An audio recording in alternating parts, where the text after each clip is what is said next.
Why do I lose dynamic range converting RAW to JPEG? Imagine capturing a scene with stunning detail in both bright highlights and deep shadows, then losing some of that richness when saving your image. That's what happens when you convert a RAW file to JPEG. You might wonder why your image looks less detailed or flat after the change. The core reason lies in how these two formats handle image data. RAW files hold all the information your camera sensor captures, including subtle differences in brightness and color. They store this data in a high bit depth, usually 12 or 14 bits per channel, which means they can representing a wide range of tones smoothly. JPEG files, however, are designed to be smaller and more compatible. They use only 8 bits per channel, which limits the amount of tonal information they can store.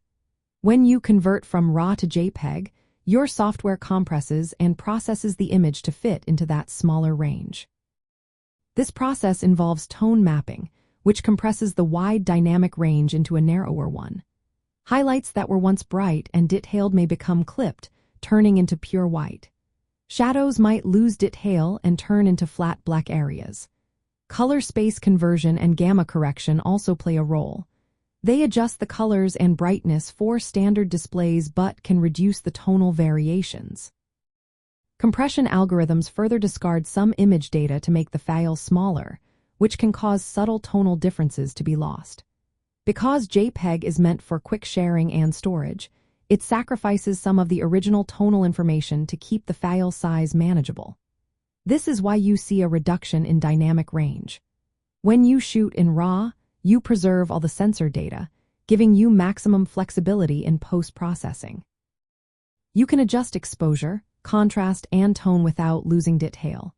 But once you convert to JPEG, that flexibility diminishes because the data has already been compressed and tone mapped. If you want to keep the most detail and dynamic range, it's best to work in RAW until your editing is complete. Only then should you export to JPEG for sharing or printing. Remember, JPEGs are great for convenience, but they come with the trade-off of reduced tonal range. So, the next time you notice your images look less vibrant after saving as JPEG, it's because the format itself limits the amount of tonal information it can hold compared to RAW.